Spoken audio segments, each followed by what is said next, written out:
जी अस्सलाम वालेकुम, काशान अख्तर आपसे मुखातिब है। इस वक्त मैं F9 पार्क में मौजूद हूँ। मेरे साथ मैडम शुमाइला हैदर साहिबा मौजूद हैं। इनसे जानते हैं आज के इज्तिमा के हवाले से और जो मौजूदा हुकूमत की सूरत हाल है उस हवाले से।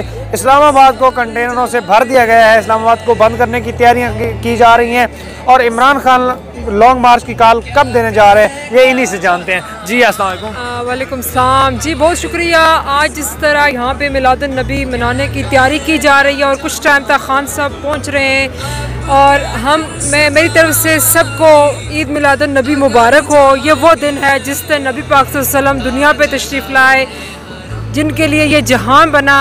तो उनके लिए खान साहब ने अपनी हुकूमत में भी हमेशा सरकारी लेवल पे भी ये प्रोग्राम रखे और एक जोश से मनाए और लोगों को बताया कि सुनते नबी मनानी चाहिए और जो अपनी ज़िंदगी है वो सुनते नबी के मुताबिक गुजारनी चाहिए।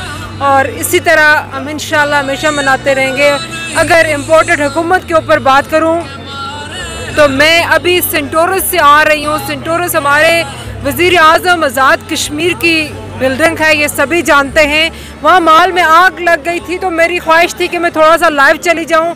मुझे बहुत अफसोस हुआ कि आज के दिन, आज जब नबी पाक सल्लल्लाहु अलैहि वसल्लम के नाम पे ये दिन मनाया जा रहा है, इम्पोर्टेड हुकूमत को शर्म से डूब मरना चाहिए कि आज भी उन्होंने यूट्यूब के ऊपर पाबंदी लगाई हुई है, उसे बंद कर दिया गया हुआ है। मेरा उन्हें ये वाज़िया पैगाम है, आप कंटेनर से इस्लामाबाद जिस तरह आपने भरा हुआ है और KPK के वज़ीर दाखिला, पंजाब के वज़ीर दाखिला, अगर आप ट्विटर पे ना होते, सोए हुए ना होते तो ये सवालिया निशान है कि आज इस्लामाबाद में कंटेनर इस तरह ना होते। खैर, कौम इस टाइम इमरान खान साहब के साथ खड़ी है, हम डट के मुकाबला करेंगे।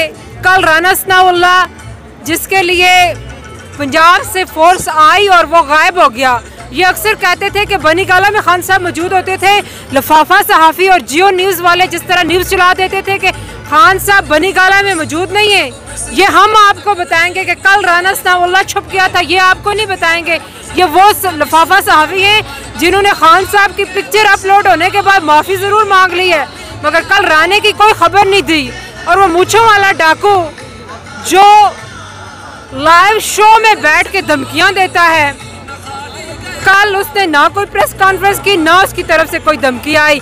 लिहाजा पहला हाथ हम राना सनाउल्लाह पे डालने जा रहे हैं। बहुत शुक्रिया। फजलुर रहमान जो कि उन्होंने एक बड़ी गंदी ज़बान इस्तेमाल की, उन्होंने कहा है कि PTI की औरतें जो है तितलियाँ हैं। इस सवाल फजलुर रहमान को क्या कहना चाहिए? ये वही मौलाना फजलो है ना जो कहता था कि औरत का सियासत में काम ही नहीं है, जब बेनज़ीर पे बातें करता था। और जब नवाज शरीफ ने बेनज़ीर की नंगी पिक्चर जहाज से नीचे फेंकी थी तो मौलाना तब खामोश रहा था। मैं तो इसको मौलाना कहना ही बेइज्जती समझती हूँ। इसके साथ इसके नाम से ये लफ्ज़ हटाया जाए। और जब मरियम की बारी आई उसके तो गले लग रहा था।